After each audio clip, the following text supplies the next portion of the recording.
Los problemas de movilidad y la contaminación ambiental en el Distrito Federal motivaron al gobierno capitalino para establecer un programa de transporte escolar obligatorio. Escuelas y padres de familia impugnaron esta medida ante juzgados y tribunales federales. Hoy conoceremos los criterios jurídicos que se han emitido en esta materia. Soy Verónica González, comenzamos.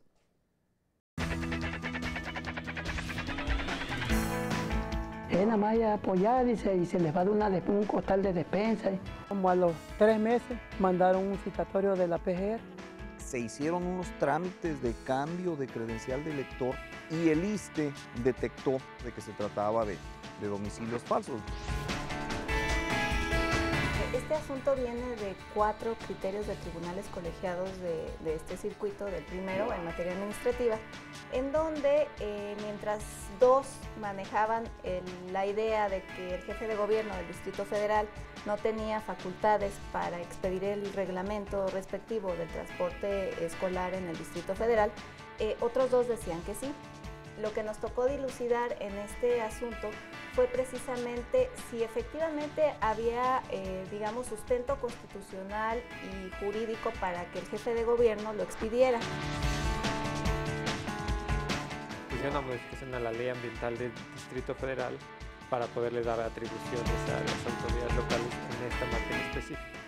Ellos sostuvieron que sí tienen la facultad del jefe de gobierno y de la secretaria del medio ambiente para que en aras de proteger el medio ambiente se pudiera obligar al uso del transporte escolar y la correlativa obligación de realizar el pago. Siempre hay que estar muy alerta cuando alguien nos ofrece un regalo, no sé, una despensa. Tenga cuidado porque puede terminar usted en la cárcel, como le sucedió a 2 hombres en Coatzacoalcos, Veracruz.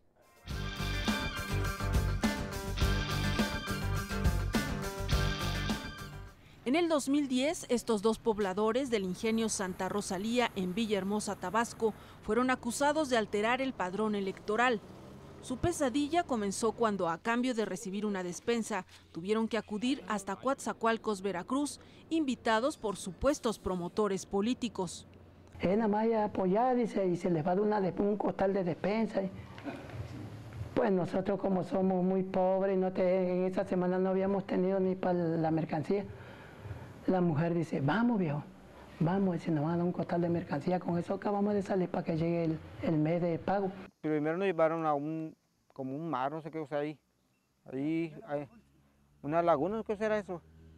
Y de ahí nos dieron unos tamales, porque es lo que nos dieron de comer, porque no llevamos ni dinero.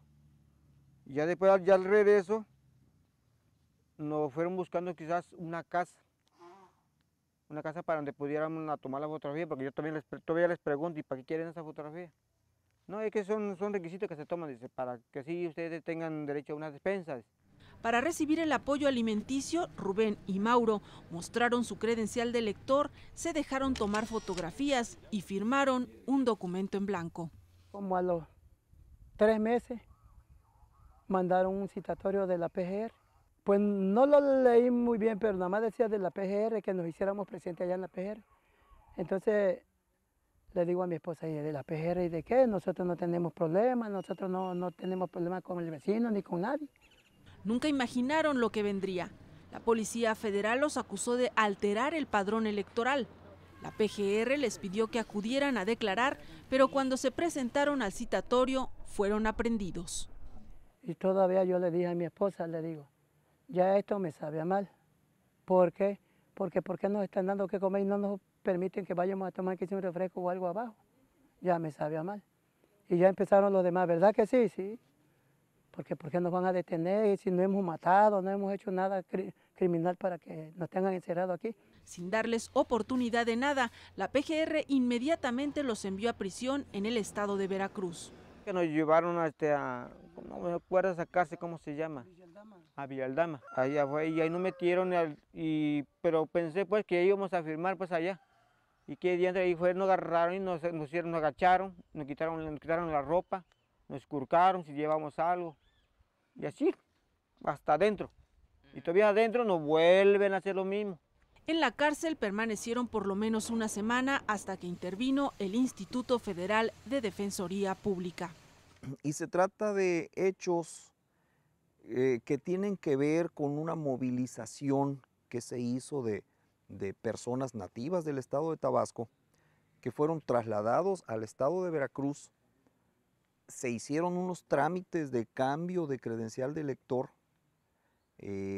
utilizando unos recibos de pago de energía eléctrica de Coatzacoalcos, y el ISSSTE detectó en su momento de que se trataba de domicilios falsos, de domicilios donde todas las personas que fueron movilizadas no habitaban en esos lugares, y de ahí se generó una denuncia. El defensor público comprobó su inocencia, pero aún así se les fijó una fianza de 7,000 pesos a cada uno. Una de las líneas de acción que se manejaron fue la falta de dolo, la falta de intención por parte de los sujetos activos para generar una alteración en el padrón electoral, que esa es la conducta que se les atribuye.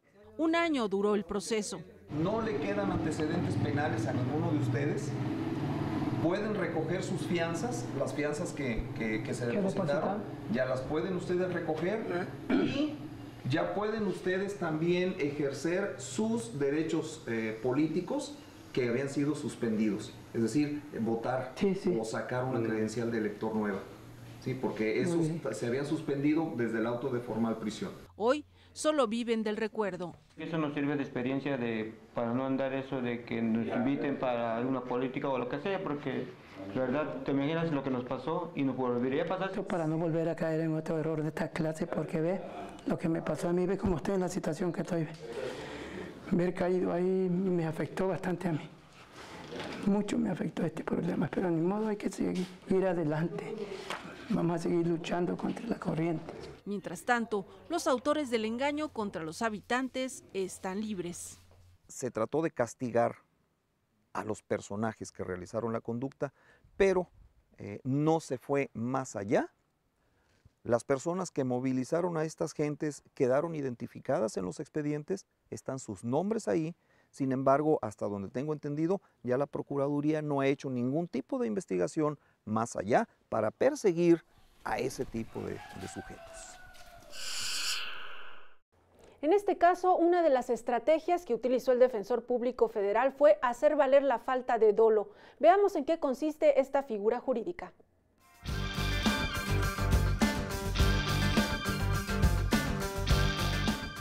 El Código Nacional de Procedimientos Penales señala que se dictará una sentencia absolutoria cuando se haya acreditado alguna causa de exclusión del delito.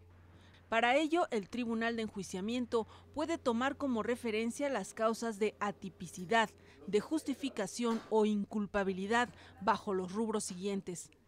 Atipicidad: la ausencia de voluntad, la falta de alguno de los elementos del tipo penal o el consentimiento de la víctima.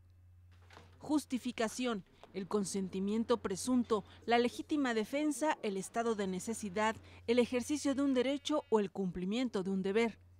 Inculpabilidad: el error de prohibición invencible, el estado de necesidad disculpante, la inimputabilidad y la inexigibilidad de la otra conducta. Ahora tu mirada al frente. Ahí. En otros temas está con nosotros la magistrada María Guadalupe Molina Covarrubias para hablar precisamente de la jurisprudencia que estableció el Pleno en materia administrativa del primer circuito sobre transporte escolar obligatorio aquí en el Distrito Federal. Bienvenida, magistrada. Muy amable, muchas gracias, Verónica.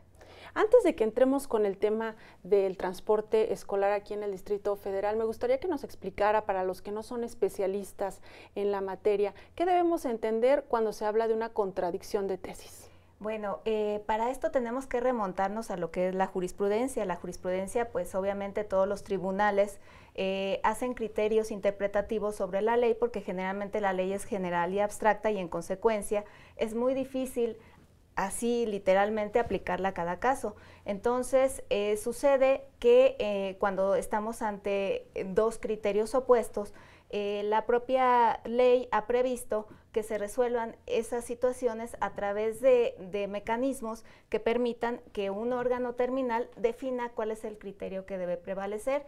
En este caso, la ley de amparo anterior preveía que fuera la Suprema Corte únicamente la que definiera qué criterio es el que debía prevalecer. Sin embargo, a partir de la reforma constitucional en materia de amparo, que fue en junio de 2011, se crearon organismos especiales que están conformados por personas que trabajan en los propios tribunales colegiados y que ahora a ellos se les ha delegado la función de definir cuál es el criterio que debe prevalecer cuando hay diferentes puntos de vista por parte de los tribunales de un propio circuito. ¿Cuáles son las ventajas de que sean los propios tribunales colegiados los que resuelvan estas contradicciones de tesis?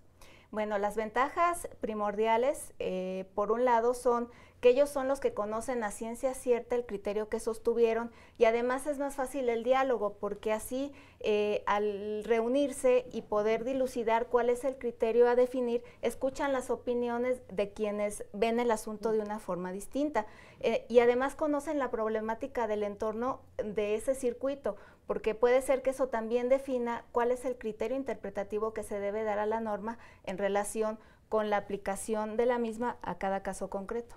¿Cuáles son las funciones entonces de los plenos de circuito? ¿Quiénes los integran? Bueno, en relación con los plenos de circuito, se ha establecido que sean los titulares de los órganos colegiados de los circuitos que los integren y depende de la forma en que el Consejo de la Judicatura Federal establece las bases para poder definir quiénes los van a integrar. Generalmente, bueno, cuando hay circuitos muy grandes como aquí el del primer circuito, es por especialidad, por materia. Distrito Federal. Es por el Distrito Federal. Hay que definir por especialidad, por materia, puede ser materia administrativa, materia laboral, materia civil, materia penal.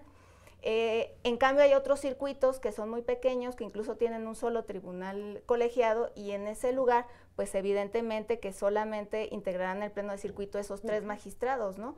Entonces, también me gustaría comentarte que el artículo 94 constitucional es el que delega en el Consejo de la Judicatura Federal el que establezca las bases de funcionamiento de los plenos de circuito, precisamente por lo que te decía, que evidentemente pues hay diferentes circunstancias en cada circuito del país. En estas sesiones que se dan para discutir estas contradicciones de tesis, ¿quiénes participan? Entonces, ¿son los presidentes de los tribunales los que se reúnen cada cuándo?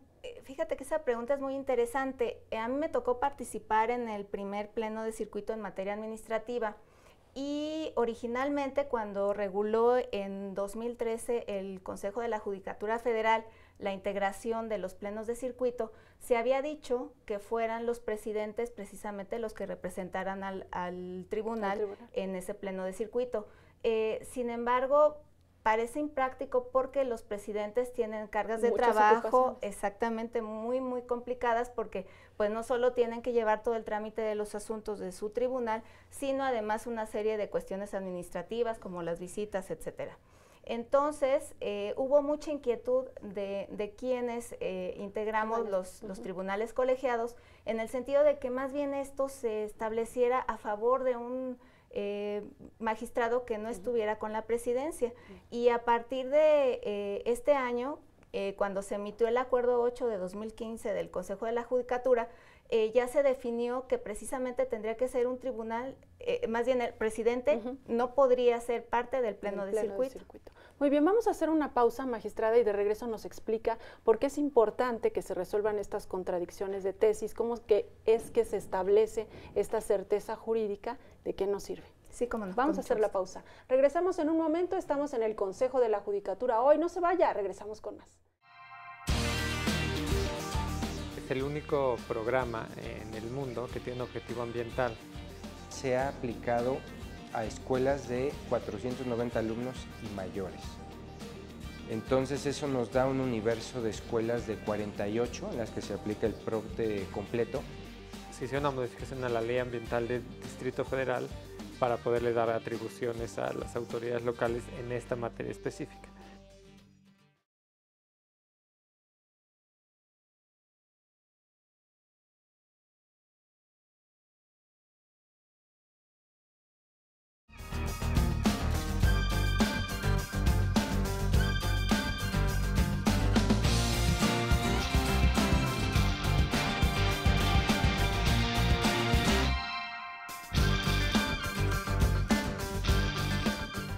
Ya estamos de regreso, estamos conversando sobre la jurisprudencia que emiten los plenos de circuito. Antes de retomar nuestra entrevista, le invito a que veamos una pieza para tener el contexto de esta situación del transporte escolar obligatorio en el Distrito Federal y volvemos para conversar. Muy bien. Vamos a verla.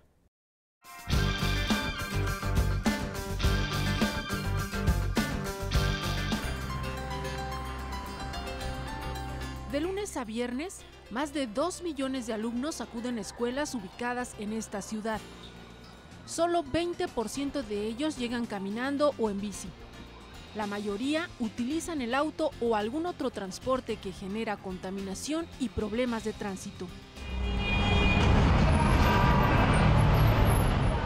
En 2009, el gobierno del Distrito Federal puso en marcha un programa de transporte escolar obligatorio. Es el único programa en el mundo que tiene un objetivo ambiental. El resto de los programas de transporte escolar en el mundo tienen un objetivo más de acercar a los niños a la escuela. Se ha aplicado a escuelas de 490 alumnos y mayores. Entonces eso nos da un universo de escuelas de 48 en las que se aplica el PROPTE completo, un total de 41,000 alumnos que están inscritos al programa. A decir de las autoridades, esta medida logró la disminución de los índices de contaminación y mejoró la movilidad de los capitalinos. Un 47% de dióxido de carbono se ha reducido con esta implementación. El 65% también se ha reducido de orgánicos volátiles, el 88% de monóxido de carbono y el 72% de óxidos de azufre. No obstante, durante los 5 años que lleva en operación el PROTE, ha sido impugnado ante juzgados y tribunales federales por escuelas y padres de familia, sobre todo porque se oponen al pago obligatorio de este servicio. El asunto llegó a la Suprema Corte de Justicia de la Nación, donde se determinó que el PROTE no constituye una práctica abusiva contra los consumidores. En otras demandas de amparo, se argumentó que el jefe de gobierno del Distrito Federal no tiene facultades para regular esta materia. Al respecto, se dictaron los siguientes fallos. El primer tribunal colegiado en materia administrativa, el primer circuito, sostuvo que de los artículos que se citan no se advierte la facultad del jefe de gobierno y de la secretaria del Medio Ambiente para que en aras de proteger el medio ambiente se pudiera obligar al uso del transporte escolar y la correlativa obligación de realizar el pago. El noveno tribunal colegiado en materia administrativa del primer circuito y también un tribunal colegiado auxiliar, ellos sostuvieron que sí tienen facultades para regular en materia de medio ambiente y en materia de impacto vial. Cuando 2 o más tribunales resuelven asuntos similares con criterios distintos, se dice que existe una contradicción de tesis. Hasta antes de la reforma a la ley de amparo, solo la Suprema Corte podía determinar cuál criterio debía prevalecer. Actualmente las contradicciones de tesis son resueltas por los plenos de circuito. La postura del criterio mayoritario, que fue el que prevaleció, fue que si la ley ambiental otorga facultades al jefe de gobierno y a la secretaria del Medio Ambiente para regular en cualquier cuestión relacionada con el medio ambiente y en forma correlativa la ley de planeación faculta al propio jefe de gobierno y a la secretaria a regular las cuestiones relacionadas con la planeación en la sociedad, como puede ser el impacto vial, lo que ellos proponían o discutían es que no tiene que haber una cláusula específica en las leyes que le permitan legislar en esa materia. Al establecer esta jurisprudencia, el Pleno de Circuito no prejuzga sobre la proporcionalidad de la medida, solo determina que el jefe de gobierno sí tiene facultades para emitirla. Por lo tanto, los ambientalistas consideran que debe modificarse el marco normativo para reforzar la legalidad del programa de transporte escolar. Que se hizo una modificación a la ley ambiental del Distrito Federal para poderle dar atribuciones a las autoridades locales en esta materia específica. Y la otra es que el manual que existe se pudiera poner como reglamento, entonces le damos un poquito más de fuerza jurídica y disminuimos las probabilidades de los amparos.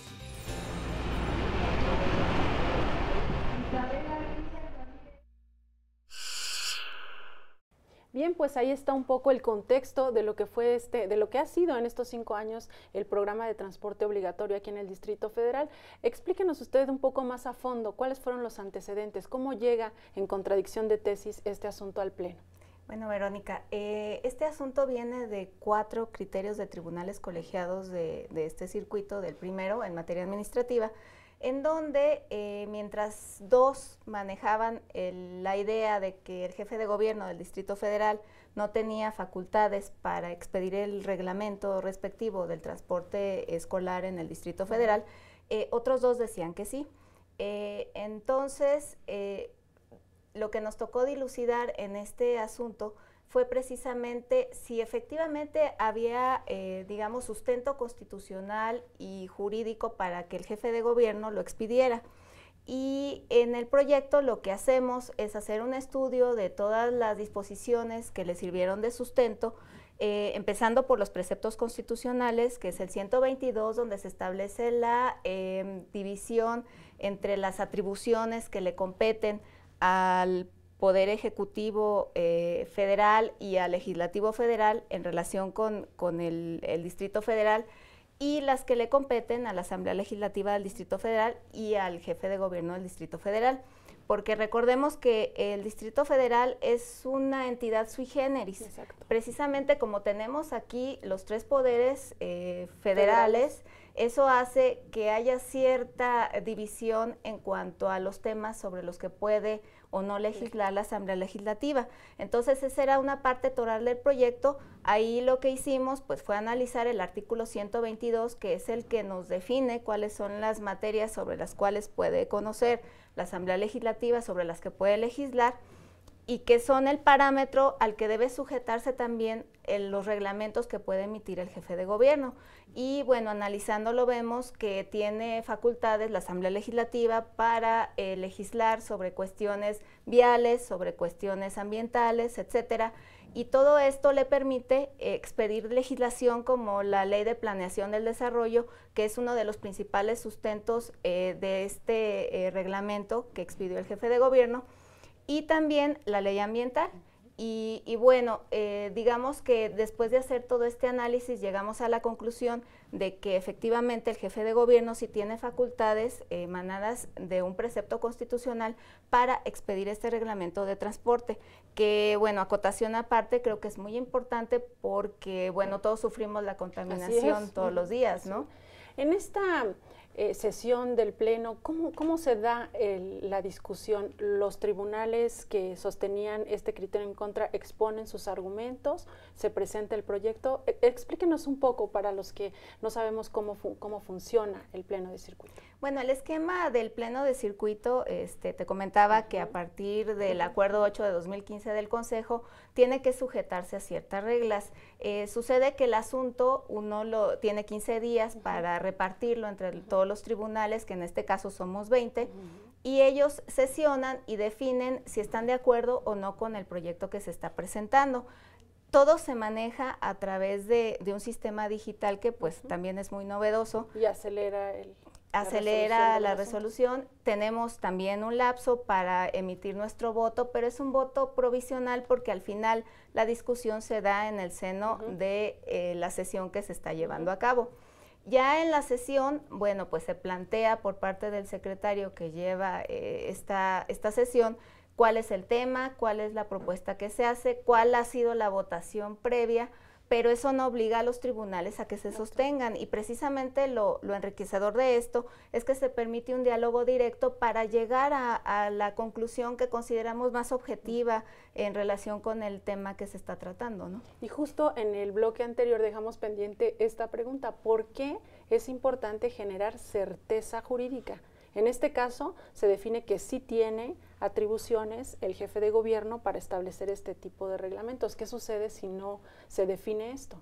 Bueno, es una situación muy importante el que se defina, porque resulta que se generaría incertidumbre en la población. Si saben que de 20 tribunales a lo mejor la mitad definen que el jefe de gobierno no tiene facultades y entonces no se aplica el reglamento de transporte, y otros 10 tribunales definen que sí. Entonces, esto hace que se unifiquen los criterios de una manera pues pronta para respetar también lo que establece el 17 constitucional, ¿no? De que la justicia tiene que ser pronta y expedita. Y así la gente sabe con claridad cuál es el criterio de los tribunales. Exactamente. En este caso, el punto polémico, quizás lo más polémico fue la obligatoriedad para que se pagara el servicio del transporte. Eso era lo que se quejaba la gente. De esto no hay pronunciamiento. Lamentablemente la materia de la contradicción no nos dio oportunidad de abordar ese punto e incluso se hace una salvedad en la propia sentencia porque definitivamente pues tampoco podemos exceder la litis del asunto que nos están planteando, ¿no? Entonces digamos que es un tema que no está intocado, lo único que se definió es que el jefe de gobierno constitucionalmente sí tiene facultades para emitir ese reglamento. Para que se pronunciaran sobre este tema tendrían que llegar, digamos, amparos en los que se tocara el tema, se impugnara precisamente este tema. Exactamente, así es. Bien, magistrada, pues vamos a hacer una pausa y de regreso seguimos conversando un poco más sobre todo el trabajo que realizan los plenos de circuito. ¿Cómo no? Vamos a hacer la pausa, tenemos el ABC jurídico de hoy, no se vaya, regresamos con más.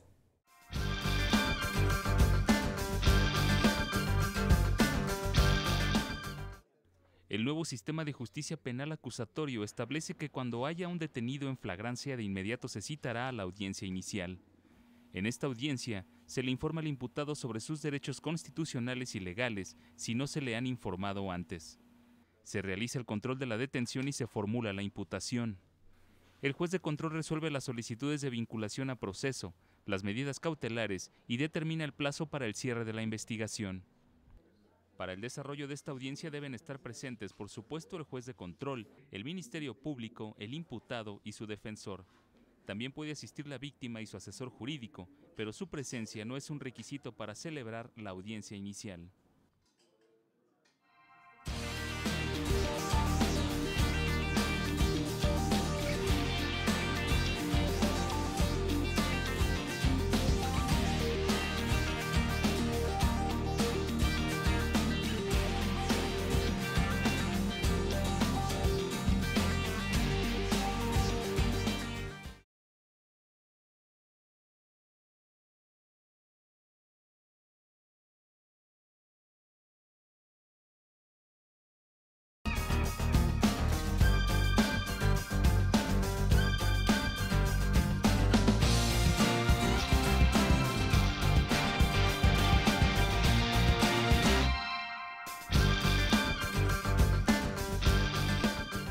Estamos de regreso, estamos conversando con la magistrada sobre la jurisprudencia que emitieron los plenos de circuito en lo que tiene que ver con el programa de transporte obligatorio aquí en el Distrito Federal, pero más allá del tema concreto del transporte aquí en el Distrito Federal, me gustaría que nos explique cuáles son los efectos de la jurisprudencia, en este caso la del tema que nos ocupa.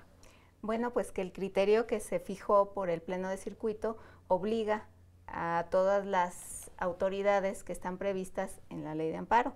En este caso, a los propios tribunales de circuito, que son los que integraron este pleno, a las autoridades, tanto federales como locales, que tengan que ver en ese ámbito, y en consecuencia, bueno, pues como decíamos, genera seguridad jurídica para los justiciables. En el caso en general, o sea, se genera esta certeza jurídica, ¿quiénes están obligados a cumplir con esta jurisprudencia?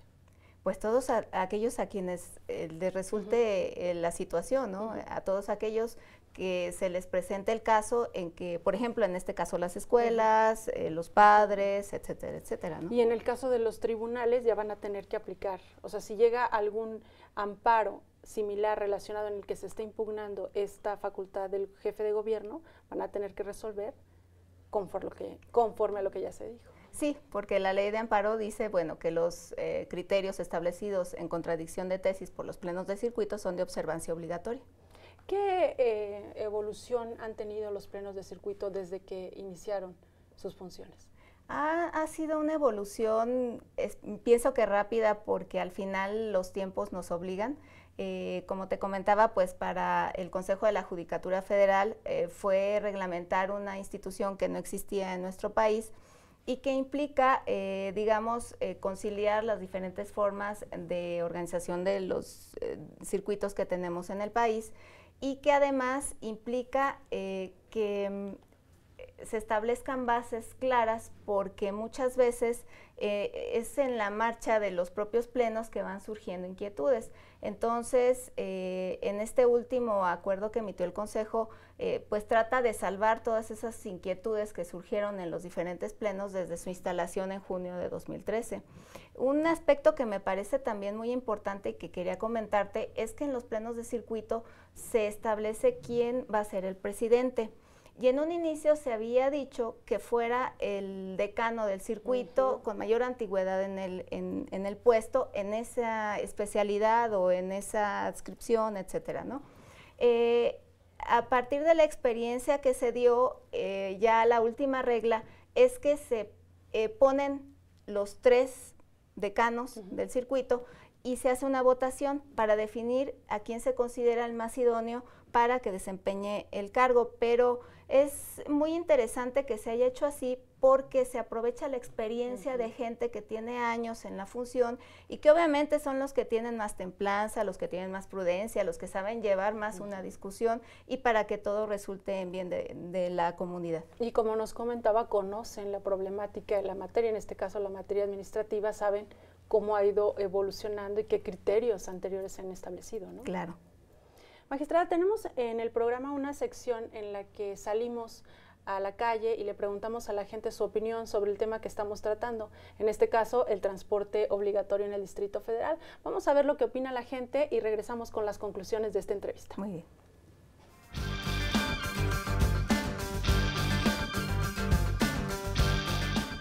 Yo por mí, que si estuviera el transporte escolar, porque así los papás no vienen y obstruyen toda la banqueta, hacen un irigote, es un tocadero de claxon.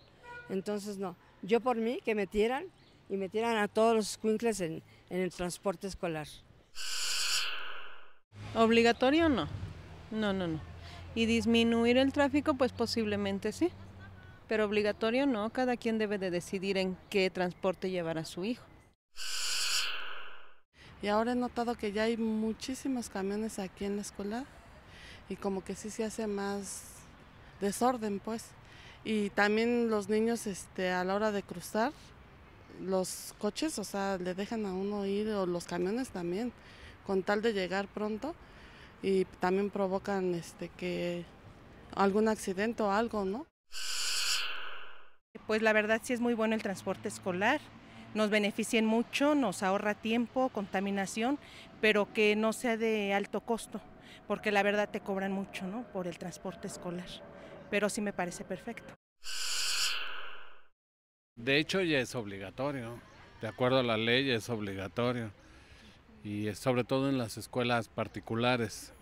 Tiene que dar uno una justificación cuando no lo quiere tomar a uno, por qué motivo y etcétera, ¿no?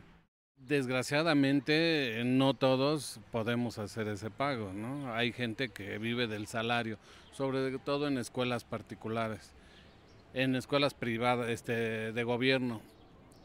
Sí, el salario no alcanzaría para pagar 2,000 pesos o 1,000 y cacho que cobran del transporte, ¿no? Pues sí, pero también nosotros como papás, yo creo que ahí algo tenemos que hacer porque sí, hacemos mucho tráfico, pero también no podemos llegar y botar a los hijos. Para cerciorarme de que entró y para cerciorarme de que cuando sale no se va a otro lado. Entonces, es algo que hay que trabajarlo los papás y la escuela y la ciudadanía. Lo que he observado en los de transporte es que los dejan y no los meten a la escuela. Entonces ahí es ahora sí que no tienen esa responsabilidad con los niños y para mí es muy peligroso. El transporte escolar realmente sí es pues un apoyo, pero ¿qué crees? Que aquí por lo menos en esta escuela, el transporte que hay, la escuela no se hace responsable de eso. El transporte son papás que vienen y ofrecen el servicio. probablemente a lo mejor ahorra tráfico, porque los 20, 30 niños que se suban al camión es reducir 20 o 30 carros, ¿no? Podría ser también, pero la verdad no sé, yo creo que debería estar más regulado para poder hacer este tipo de uso de vehículos en beneficio de los niños. Pero para mí sí está mejor, porque aparte nos ahorra tiempo, dinero, esfuerzo, todo. Yo lo mando en el transporte. No, obligatorio no debería de ser, porque la verdad hay papás que no podemos pagarlo. Pero si no, obligatorio no, estoy de acuerdo que no. Bien, pues ahí está la opinión de la gente. Como comentábamos al inicio de nuestra charla, uno de los puntos más polémicos es precisamente el pago, el que se les obligara a hacer este pago, aunque usted ya nos precisó que sobre este tema no se fijó ningún criterio. No, en realidad, como te comentaba, el asunto que nos tocó resolver se limitó única y exclusivamente a las atribuciones del jefe de gobierno. Sin embargo, me llama la atención el que la gente tenga tanta inquietud en el tema, ¿no? Yo creo que sí le notan lo positivo a la medida en el sentido de que, digamos, es importante que seamos conscientes de que tenemos que cooperar de alguna forma para mejorar el medio ambiente en el Distrito Federal, porque pues todos sufrimos, digamos, afectaciones en nuestra salud, exactamente, y también los congestionamientos viales, como bien dices, pero esos temas no han llegado. Esperamos que precisamente derivados de estas inquietudes de la población, pues en algún momento nos toque resolver sobre ese tema en específico, que sería, yo creo que una base sólida para que la política ambiental en el Distrito Federal pues sea benéfica para todos, ¿no? Y que haya certeza sobre si es correcto o no correcto lo que están haciendo en torno a esa legislación. ¿Qué retos enfrentan ustedes, ya no hablando tanto del pleno, sino en lo particular, usted como magistrada, como impartidora de justicia, qué retos se enfrentan cuando se presentan situaciones como esta? Tienen que ponderar entre, por ejemplo, el derecho al medio ambiente sano, el que haya movilidad, y también están los derechos de los particulares a pues no querer pagar cierto servicio, ¿no? La verdad son luego temas muy difíciles porque, como dices, hay que ponderar, tenemos que establecer qué debe estar por encima de, ¿no? Y luego muchas veces es difícil, y también la gente hay veces que no lo acepta porque pues afectamos tal vez derechos particulares, pero pues todo deriva del producto de nuestra labor interpretativa y de poder decir qué es lo más justo, ¿no? Hay veces que lo justo implica que tal vez se vulnere el derecho de alguien, pero lamentablemente pues tenemos que tomar una decisión. Y en este caso aplica esto del interés público, el interés general, en el caso concreto del transporte. A mí me da la impresión que sí, digo, obviamente no lo resolvimos en este asunto, pero creo que pues la salud de todos creo que está por encima de a lo mejor si me cobran un poquito más o si tengo que devengar más tiempo en llevar a mi hijo a donde pase el transporte, etcétera, etcétera, ¿no? Yo pienso que sí tenemos también que ser conscientes en la sociedad de que pues hay prioridades, ¿no? Que hay intereses colectivos que tenemos que nosotros considerar más importantes que los propios. Magistrada, a manera de conclusión sobre esta charla, me gustaría que nos comentara cuáles son los retos que están enfrentando los plenos de circuito para establecer estas jurisprudencias.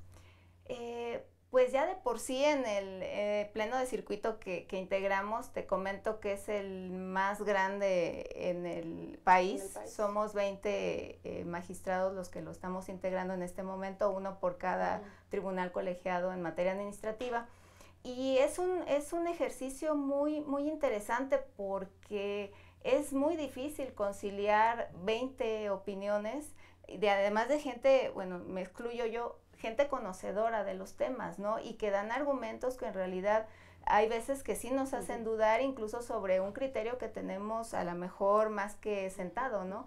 Entonces, creo que es muy productivo para enriquecer, digamos, la resolución de los asuntos, no solo, bueno, en este circuito, en todos los circuitos, porque yo entiendo que en todo el país pues habrá gente muy especializada y que sabe perfectamente lo que está resolviendo y que hace este ejercicio de conciliación y de resolución y que, bueno, nos sirve para que mejore el nivel jurídico de nuestro país, ¿no? ¿Podemos decir que es a través de generar certeza jurídica que contribuyen a una mejor impartición de justicia?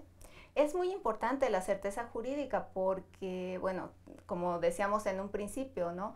Genera mucha incertidumbre a las personas el hecho de que un tribunal resuelva de una forma y otro resuelva de otra. Lo que hay que hacer es centrar los criterios, uniformarlos y sentarlos sobre bases sólidas, sobre bases que hayan sido producto de una reflexión de varios estudiosos y que son conocedores de los temas.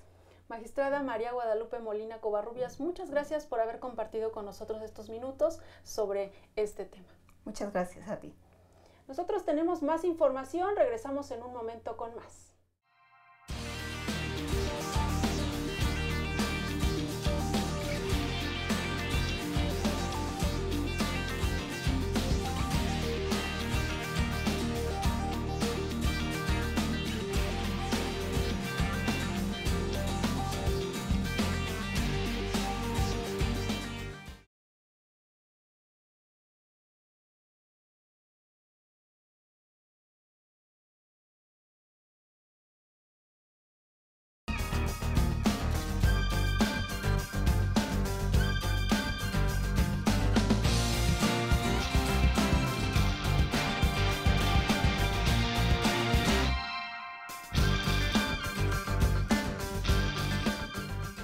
Estamos en la parte final del programa, tenemos los datos duros sobre el quehacer jurisdiccional de tribunales y juzgados. Veamos la estadística judicial.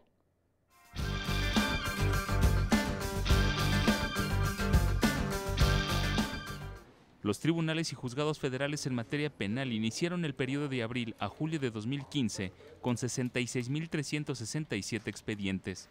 A ellos se sumaron 95.308 para dar un total de 161.675 asuntos. Fueron resueltos 94.960. Mientras tanto, en materia civil había un registro de 60.255 juicios. En estos 4 meses ingresaron 74.981, para sumar una carga de trabajo de 135.236 expedientes. Fueron resueltos 75.723. En el periodo de abril a julio de 2015, en materia administrativa, se inició con 99.103 expedientes. Ingresaron 114.476 en total, sumaron 213.589. De ellos, fueron resueltos 102.320. En materia de trabajo, el cuatrimestre inició con 59.432 asuntos, que sumados a los 64.733 ingresos, resultaron en una carga de trabajo de 124.165. De ellos, fueron resueltos 69.186 expedientes. Echemos un vistazo a los cursos, seminarios y talleres que imparte el Instituto de la Judicatura Federal.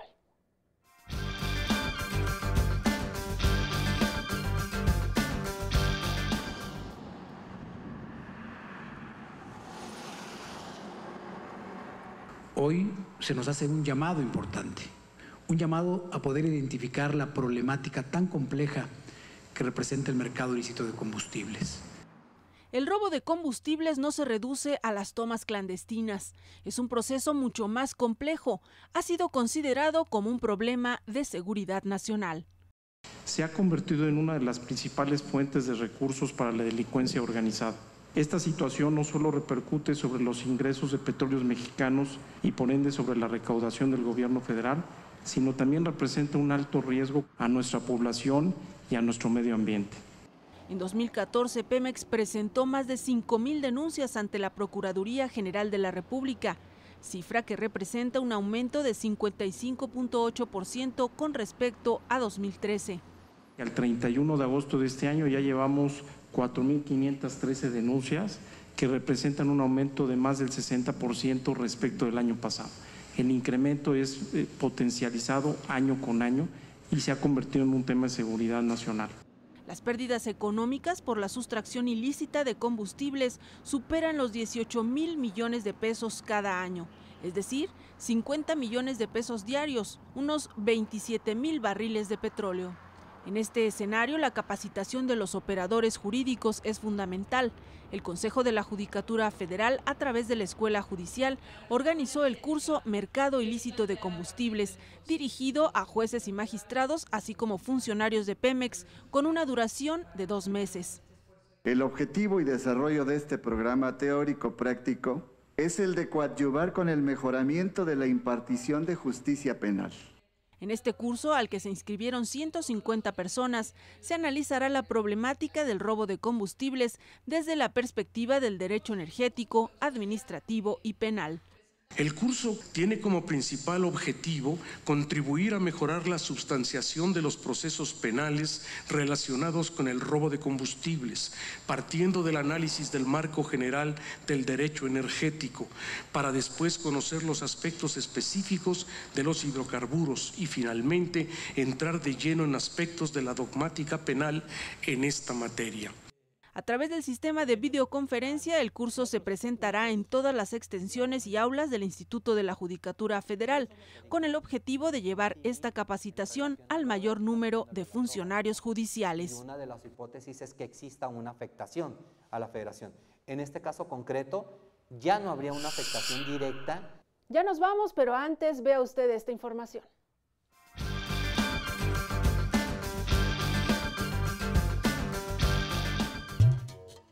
En Estados Unidos, una mujer se declaró culpable de apuñalar a su novio por haberse comido toda la salsa. De acuerdo con la agencia de noticias AP, la mujer de 50 años de edad, que vive en Ohio, comenzó a discutir con su novio porque se había terminado la salsa. Primero lo agredió con un bolígrafo, luego le arrojó un televisor y finalmente le enterró un cuchillo en el estómago. Aunque la defensa de la mujer argumentó que la agresión se dio por otra razón, ella aceptó los cargos y será procesada en enero de 2016.